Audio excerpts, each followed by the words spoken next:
I think one has to distinguish between the first two you mentioned, Shabir Shaik and President Zuma, and then Richard Mdluli. In the latter case, it is normal parole, while in the case of the first two, it's medical parole. In the case of medical parole, there's some additional conditions that motivates parole, and we know that, for example, President Zuma's matter is going to the appeal court in August this year.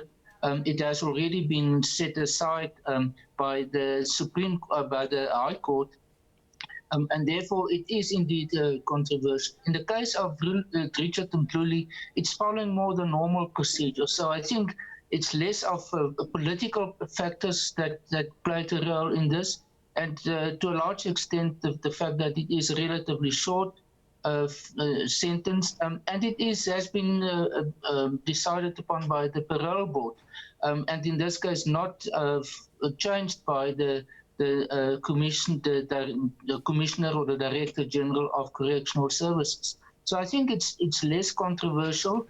What is in the pipeline, and that played an had an influence on this decision, is the fact that there's another court case hanging or in the pipeline, which deals with his alleged corruption while he was the head of the crime intelligence.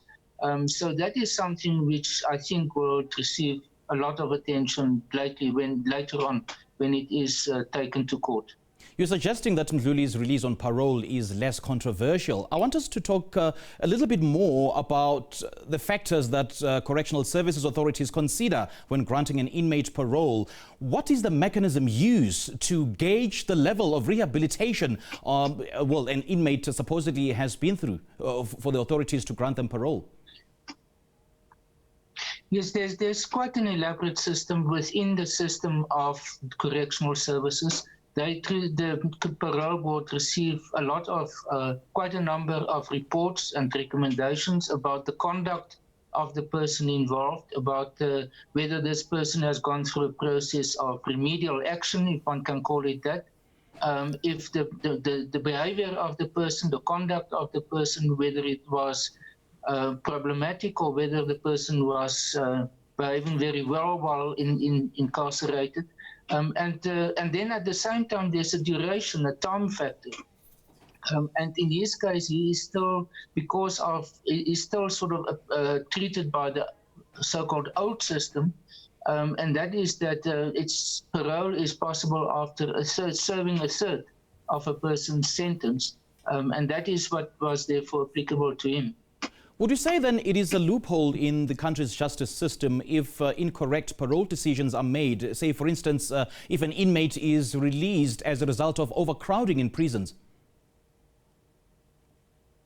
Well, that is always a problem because there's an element of discretion involved in this. It's also an element of very difficult to predict what will be the behavior of a person once he or she has been released.